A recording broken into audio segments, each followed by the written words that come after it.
Press briefing इसलिए की जा रही है कि आप एक दो दिन से सुन रहे हैं कि तालिब हुसैन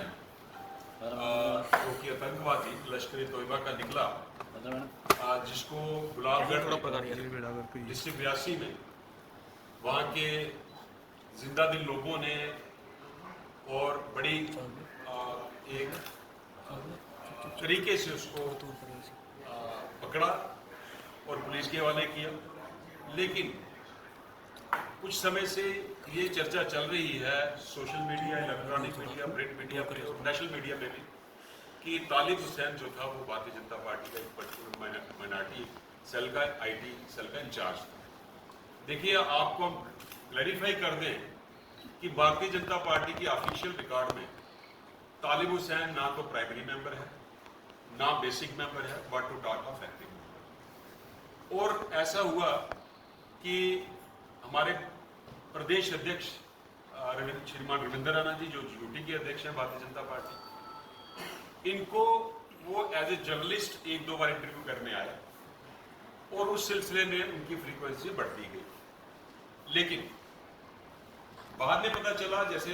उनकी अरेस्ट हुई है, वो लश्कर तोयबा से उनके ताल्लुकात निकले हैं, AK-47 उनसे रिकवर हुई हैं, कई ब्लास्ट में उनका नाम भी आया है, कि उनका बेसिक इंटेंशन ऑब्जेक्ट ये था कि वो भारतीय जनता पार्टी की ऑफिस की रेकी करें और भारतीय जनता पार्टी के जो नेतागण हैं उनकी मूवमेंट जो है आगे मिलिटेंट ऑर्गेनाइजेशंस और यहाँ तक कि पाकिस्तान से भी शेयर करें। इस सिलसिले में एक कंस्पिरेसी हैच की गई और भारतीय जनता पार्टी के ऑफिस में उनका आना जाना बढ़ता गया।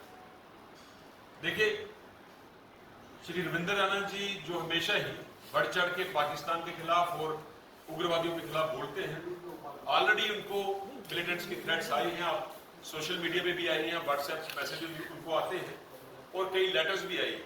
ये उसी कड़ी में एक कॉन्स्पिरेसी थी कि किस तरह से भारतीय जनता पार्टी के ऑफिस में घुस के हमारे प्रदेश अध्यक्ष जो आज यूटी है उनकी मूवमेंट को वाच किया जाए और आगे मिलिटेंट ऑर्गेनाइजेशन से शेयर किया जाए। यहाँ तक बात रही आईटी सेल का पर्टिकुलर इंचार्ज बनाने की, मैं आपको फिर दोहरा दूं कि भारतीय जनता पार्टी के ऑफिशियल रिकॉर्ड में उनका ऐसा कोई लेना देना नहीं है, उनको किसी ने आईटी सेल का इंचार्ज नहीं बनाया।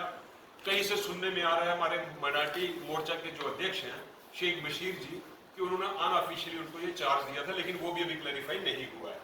इस पे छानबीन चल रही है कि किस कैपेसिटी में वो क्लेम करते थे आईटी सेल के पर्टिकुलर विंग। एक दोबारा आपसे क्लियर कर दूं, जो एक मिथ, एक ग्रे एरिया प्रिवेल कर रहा है कि तालिब हुसैन भारतीय जनता पार्टी का एक कार्यकर्ता था, इसमें कोई सच्चाई नहीं है। मैंने आपको बता दिया वो एक मिलिटेंट ऑर्गेनाइजेशन से उसकी एसोसिएशन थी। उस मिलिटेंट ऑर्गेनाइजेशन की कॉन्स्पिरेसी के मुताबिक भारतीय जनता पार्टी के ऑफिस में उसकी एज ए जर्नलिस्ट एंट्री हुई और एंट्री की फ्रीक्वेंसी वो बढ़ती गई। इस सिलसिला में कई हमारे बड़े नेताओं के साथ उसके फोटोग्राफ भी आए, जिसका ये कतई मतलब नहीं है कि वो भारतीय जनता पार्टी के साथ उनका कुछ लेना देना है। तो मैं एक बात और वाज़ेह कर दूं, चूंकि ये एक अलार्मिंग सिचुएशन है कि भारतीय जनता पार्टी के कार्यालय में एक मिलिटेंट घुसा एक जर्नलिस्ट की हैसियत से, तो मैं आज आपके माध्यम से यूटी एडमिनिस्ट्रेशन और पर्टिकुलरली एलजी साहब मनोज सिन्हा जी को रिक्वेस्ट करता हूं कि हमारे भारतीय जनता पार्टी के जो यूटी के अध्यक्ष हैं और हमारे बाकी नेताओं की सिक्योरिटी जो है वो बढ़ाई जाए। सर, आपने कहा कि बिल्कुल भी एसोसिएटेड नहीं थे, तो क्या लेटर पैड पर ये पूरी तरह से वाज़ेह किया गया और आईटी सेल का कोऑर्डिनेटर बनाया गया मीडिया का, तो क्या ये झूठे लेटर आप वायरल कर रही है आपके माध्यम से? ऐसे कोई लोग हैं जो झूठे लेटर पैड आगे दे रहे हैं लोगों को? देखिए, मैंने आपको शुरू में बोल दिया कि भारतीय जनता पार्टी की ऑफिशियल रिकॉर्ड में ऐसी कोई अपॉइंटमेंट नहीं है। किसी ने अपने लेवल पे उसको किसी मीडिया आईटी सेल का इंचार्ज बनाया हो तो उसकी तहकीकात, उसकी इन्वेस्टिगेशन, उनकी इंक्वायरी भारतीय जनता पार्टी मैंने आपको शुरू में कह दिया कि सुनने में आया कि शेख बशीर साहब ने उनको अपॉइंट किया, लेकिन भारतीय जनता पार्टी की जो टीम है, हमारे प्रदेश अध्यक्ष हैं, जो